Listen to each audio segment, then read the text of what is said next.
जय शिवराय मित्रांनो, शेतकरी मित्रांनो, तुम्हाला 12 घंटे अखंडित आणि फ्री मध्ये वीज देण्यासाठी केंद्र आणि राज्य शासनाच्या माध्यमातून मागेल त्याला सौर कृषी पंप योजना सुरू करण्यात आलेली आहे आणि या योजनेचा अर्ज तुम्ही घर बसल्या कशा पद्धतीनं भरू शकता याविषयीची सविस्तर माहिती आपण या व्हिडिओमध्ये पाहणार आहोत। व्हिडिओ शेवटपर्यंत पहा। चॅनलवरती नवीन आला असाल तर चॅनलला सबस्क्राईब करून ठेवा, कारण असेच महत्त्वपूर्ण अपडेट यापुढेही तुम्हाला भेटत राहतात। तर चला व्हिडिओ सुरू करूयात। मागेल त्याला सौर कृषी पंप योजना साठी अर्ज भरण्यासाठी तुम्हाला या वेबसाईट वरती यायचं आहे। या वेबसाईटची लिंक मी तुम्हाला डिस्क्रिप्शन बॉक्स मध्ये दिलेली आहे, त्यावरती क्लिक करून तुम्ही डायरेक्टली या ठिकाणी येऊ शकता। या ठिकाणी पाहू शकता योजनेची माहिती दिलेली आहे, परिपत्रके, शासन निर्णय आणि लाभार्थी सुविधा यामध्ये अर्ज करा एक ऑप्शन आहे। त्यावरती आपण क्लिक केल्याच्या नंतर डायरेक्टली ऑनलाइन अर्ज करण्यासाठी आपण या ठिकाणी येणार आहोत। इथं पहा अर्ज करा यावरती क्लिक केल्याच्या नंतर या ठिकाणी येणार आहोत। इथे आपण पाहू शकतो की पारेषण विरहित सौर कृषी पंप ऑनलाइन अर्ज नमुना A1 हा या ठिकाणी ओपन झालेला आहे। या ठिकाणी खाली आपण पहिलं जे आहे तिथे पहा की ज्यांनी पैसे भरलेले आहेत, पैसे भरून ज्यांचे अर्ज पेंडिंग असतील त्याच्यासाठी हे ऑप्शन आहे। त्यांचा जे काही नंबर आहे वीज योजनेचा ग्राहक क्रमांक तो या ठिकाणी टाकायचा आहे। टाकल्याच्या नंतर ती सर्व माहिती तुम्हाला भरायची आहे, म्हणजे ज्यांचे प्रलंबित आहेत त्यांच्यासाठी। आणि जर नसेल, सर्व नवीन असतील तर त्यांनी खाली यायचं आहे। खाली आल्याच्या नंतर इथे अर्जदाराची वैयक्तिक माहिती आणि जमिनीचा तपशील या ठिकाणी द्यायचा आहे। इथे अर्जदाराचा जो आधार क्रमांक आहे तो आधार क्रमांक या ठिकाणी टाकून घ्यायचा आहे। त्यानंतर तुम्हाला समोर या ठिकाणी योजनेचं नाव सुद्धा या ठिकाणी दिसणार आहे की मागेल त्याला सौर कृषी पंप योजना।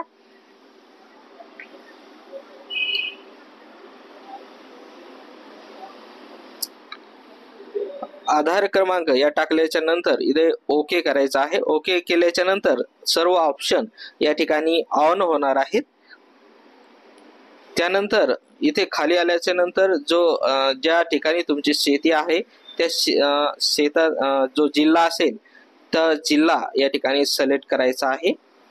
त्यानंतर तालुका, ज्या तालुक्यामध्ये शेती आहे तो सिलेक्ट करा आणि तसंच गावाचं नाव या ठिकाणी सिलेक्ट करायचं आहे। ज्या गावामध्ये तुमची शेती आहे, म्हणजे अर्जदाराची शेती आहे, त्या गावाचं नाव या ठिकाणी सिलेक्ट करायचं आहे। त्यानंतर शेतीचा या ठिकाणी पाहू शकतो की डार्क वॉटर शेड परिसरात जमीन आहे, त्यामुळे कृपया GSDA चं सर्टिफिकेट या ठिकाणी अपलोड करायचं आहे।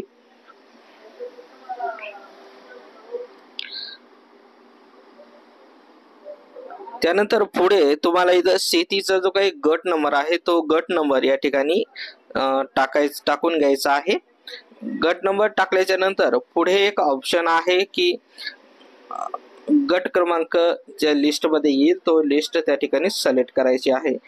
त्यानंतर खाली शेतीचा प्रकार विचारलेला आहे, तो प्रकार तुमचा असेल म्हणजे स्वतःची आहे किंवा सामायिक क्षेत्र असेल ते तुम्हाला त्या ठिकाणी सिलेक्ट करायचं आहे। त्यानंतर जमीन मालकाचे नाव म्हणजे लिस्ट येईल, जो गट क्रमांक टाकलेला आहे त्यामधून एक जमीन मालकाचे नाव तुम्हाला सिलेक्ट करायचं आहे।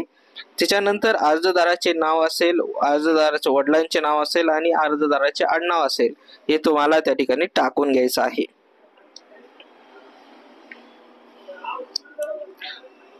खाली दिलेला आहे की लिंग म्हणजे मेल आहे की फिमेल आहे, म्हणजे पुरुष असेल तर मेल आणि जर स्त्री असेल तर फिमेल त्या ठिकाणी सिलेक्ट करायचा आहे।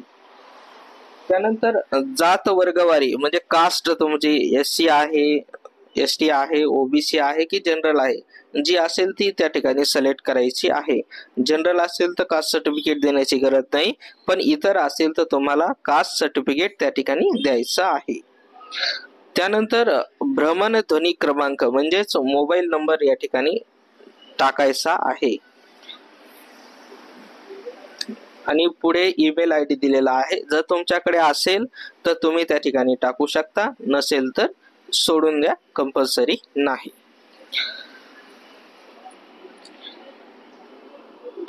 खाली या ठिकाणी अर्जदाराची जी काही अर्जदाराचा रहिवासी पत्ता व ठिकाण हे आपल्याला टाकून घ्यायचं आहे. म्हणजे अर्जदाराचा जो आधार कार्डवर जो ॲड्रेस आहे तो टाकला तरी या ठिकाणी चालेल. घर क्रमांक असेल तर टाका, नसेल तर येणे करून सोडून द्या. त्याच्यानंतर रस्ता खून म्हणजे रस्ता कोणता आहे तिथे राहता तुम्ही तो टाका. त्या खाली तुम्हाला जिल्हा निवडायचा आहे. या ठिकाणी लिस्ट येईल, ज्या जिल्ह्यामध्ये तुम्ही राहता तो जिल्हा या ठिकाणाहून निवडायचा आहे. नंतर तालुका, ज्या तालुक्यामध्ये तुम्ही राहता तो तालुका निवडा. नंतर गावाचं नाव, ज्या गावामध्ये तुम्ही राहता ते गाव या ठिकाणी निवडायचं आहे. त्यानंतर गावाचा जो काही पिनकोड आहे तो पिनकोड या ठिकाणी लिस्ट मधून तुम्हाला सिलेक्ट करायचा आहे. त्यानंतर भ्रमणध्वनी क्रमांक म्हणजे तुमचा मोबाईल नंबर या ठिकाणी टाकून घ्या.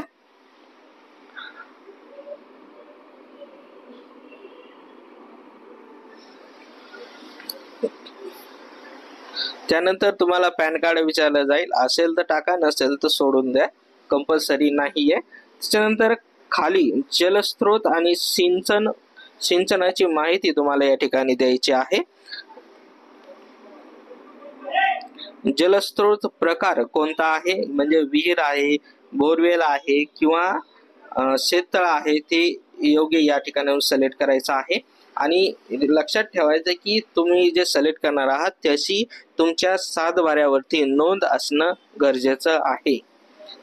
या ठिकाणी एक सिलेक्ट करतो.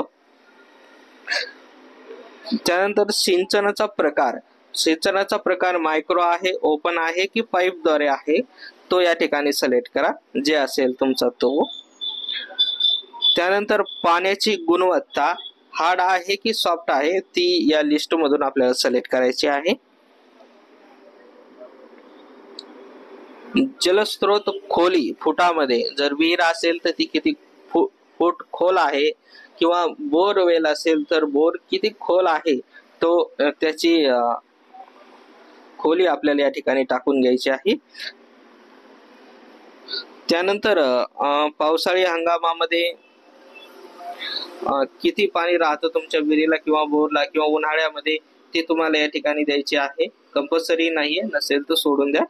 त्यानंतर खाली तुमच्या शेतामध्ये शेततळे आहे का हा विचारला जाईल, असेल तर यस करा, नसेल तर नो करा.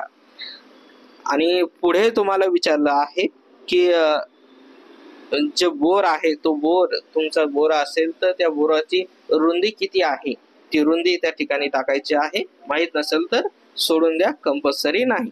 त्यानंतर कृषी तपशील आपल्याला द्यायचा आहे. यामध्ये तुमचा जो पिकाचा तपशील आहे तो या ठिकाणी द्यायचा आहे. तुम्ही किती पीक घेतलेलं आहे, मागील वर्षी खरीपाचं घेतलेलं आहे की रब्बीचं घेतलेलं आहे ते तुम्हाला या ठिकाणी द्यायचं आहे. ते सिलेक्ट करा आणि या ठिकाणावर किती पीक घेतलेलं आहे त्याची संख्या सुद्धा या ठिकाणी द्यायची आहे. ती संख्या त्या ठिकाणी टाकून घ्यायची आहे. त्यानंतर खाली तुम्हाला या ठिकाणी विद्यमान पंप तपशील या ठिकाणी विचारला जाईल. त्यामध्ये विद्यमान पंप तपशील कोणता आहे ते तुम्हाला या ठिकाणी सिलेक्ट करायचं आहे. इथे जर असेल तर यस करा आणि विद्यमान नसेल तर नो करा. नो केलं तर या ठिकाणी तुम्हाला काही भरायची आवश्यकता नाही आणि असेल तर ही सर्व माहिती तुम्हाला त्या ठिकाणी भरावी लागेल. त्यानंतर खाली आवश्यक पंप तपशील आपल्याला या ठिकाणी विचारलेला आहे. तर आवश्यक पंप चा प्रकार या ठिकाणी विचारलेला आहे. या ठिकाणी DC ऑप्शन आहे ते सिलेक्ट करायचं आहे.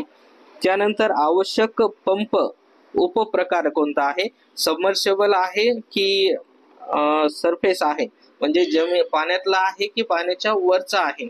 तर पाण्यातला या ठिकाणी आपण सिलेक्ट करूया सबमर्सिबल. त्यानंतर आवश्यक पंप श्रेणी या ठिकाणी वॉटर सिलेक्ट करायची आहे. त्यानंतर HP मध्ये पंप तुम्हाला सिलेक्ट करायचा आहे. आपली जी शेती असेल त्या शेतीनुसार आपल्याला या ठिकाणी ऑप्शन येईल. 2.5 एकर पर्यंत असेल तर 3 HP येईल, 5 एकर पर्यंत असेल तर 3 आणि 5 HP ऑप्शन येईल, आणि 5च्या वरती जर असेल तर तुम्हाला 7.5 HP सुद्धा ऑप्शन त्या ठिकाणी येईल. म्हणजे 3 ऑप्शन येईल, त्यापैकी एक सिलेक्ट करायचा आहे. तर 2.5 एकरच्या आत असल्यामुळे एकच ऑप्शन आहे 3 HP, ते आपण या ठिकाणी सिलेक्ट करूया.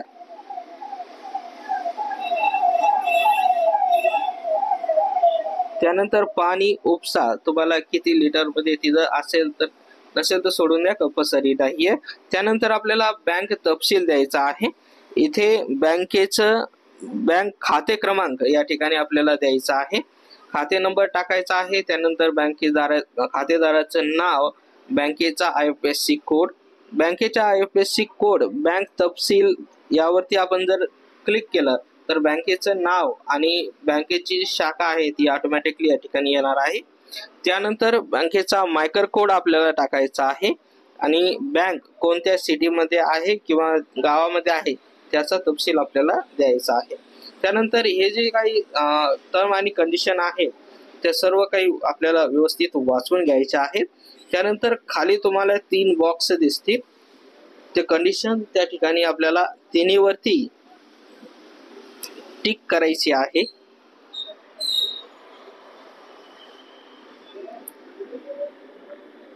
इथे तुम्हाला दिसत असेल की ती वरील सर्व माहिती तुम्हाला मान्य आहे. या पद्धतीने सर्व तिन्ही टिक आपल्याला त्या ठिकाणी करून घ्यायचे आहेत. आणि खाली आपल्याला एक कागदपत्र या ठिकाणी पहा, कागदपत्रे अपलोड करा, PDF फाईल अपलोड करायची आहे, ज्याचा आकार 500 KB पर्यंतच असणं गरजेचं आहे. म्हणजे 500 KBच्या आत आपल्याला अपलोड करायची आहे. खाली इथं दिसत आहे आवश्यक कागदपत्रे, यामध्ये 7/12 उतारा ज्यावरती विहीर असेल किंवा बोरवेल, तुमचं जे काही शेततळ असेल त्याची नोंद त्यावरती असणं आवश्यक आहे. किंवा एकापेक्षा जास्त नावाने जर तुमची जमीन, विहीर असेल तर तुम्हाला ना हरकत प्रमाणपत्र ₹200 मुद्रांक कागदावर म्हणजे बॉन्ड पेपरवरती देणं गरजेचं आहे. असे 7/12 या ठिकाणी अपलोड करायचे आहे.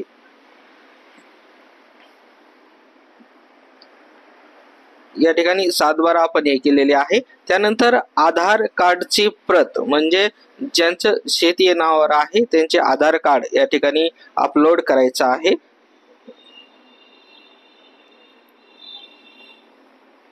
चूज फाईल यावरती क्लिक करून आपण आधार कार्ड या ठिकाणी अपलोड करणार आहोत. त्यानंतर रद्द केलेला चेक म्हणजे कॅन्सल चेक किंवा बँक पासबुक या ठिकाणी पहा, चूज फाईल वरती क्लिक करा.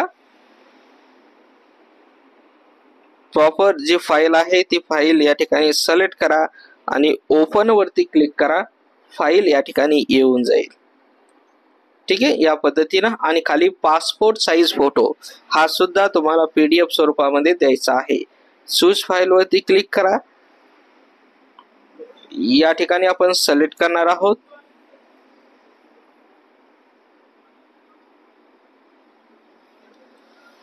आणि ओपन यावरती क्लिक करून तो फाईल या ठिकाणी पहा. आणि आपल्याला आता अपलोड करायचे आहे. बाजूला अपलोड हे बटन या ठिकाणी दिसत आहे, त्यावरती आपल्याला आता 1 बाय 1 क्लिक करायचे आहे. सर्व अपलोड झालं पहा. या ठिकाणी अपलोड वरती क्लिक करा. खाली तुम्हाला या ठिकाणी दिसेल 100% कंप्लीट झाले आहे. युअर फाईल अपलोडेड असं आलेलं आहे. तसंच दुसरी फाईल या ठिकाणी दिसत आहे. तिसरी जी बँक पासबुक सुद्धा या ठिकाणी अपलोड झालेला आहे. त्यानंतर आपला पासपोर्ट साईज फोटो अपलोड वरती क्लिक केल्यानंतर तो सुद्धा या ठिकाणी अपलोड झालेला आहे.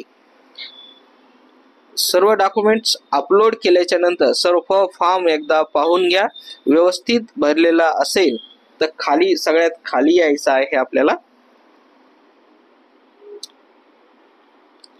खाली आल्याच्या नंतर तुम्हाला इथे आहे अर्ज सादर करा, यावरती आपल्याला क्लिक करायचं आहे.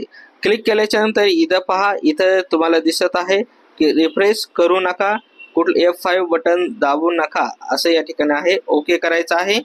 त्यानंतर आपण खरोखर नोंद करू इच्छिता का अशी ओके करायचं आहे. त्यानंतर पुन्हा रिफ्रेश करू नका, रिफ्रेश नाही करायचं, ओके करायचं आहे. त्यानंतर आपल्या जमीन किती आहे ती दाखवली जाईल. ओके करायचं आहे. ओके केल्याच्या नंतर अक्नॉलेजमेंट आपल्या समोर या ठिकाणी येणार आहे. पारेषण उर्वरित सौर कृषी पंपासाठी आपला A1 फॉर्म यशस्वीरित्या प्रविष्ट झालेला आहे.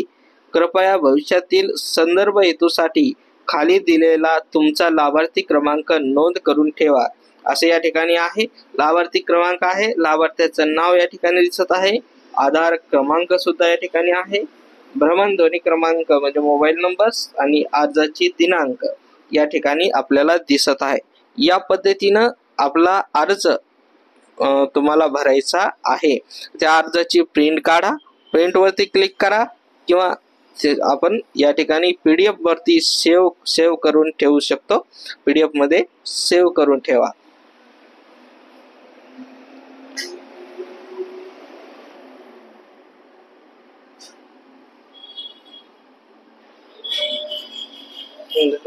या पद्धतीनं आपला अर्ज आपल्याला भरायचा आहे. अर्जाची जर आपल्याला स्थिती पाहायची असेल तर आपण अर्जाची स्थिती सुद्धा या ठिकाणी पाहू शकतो.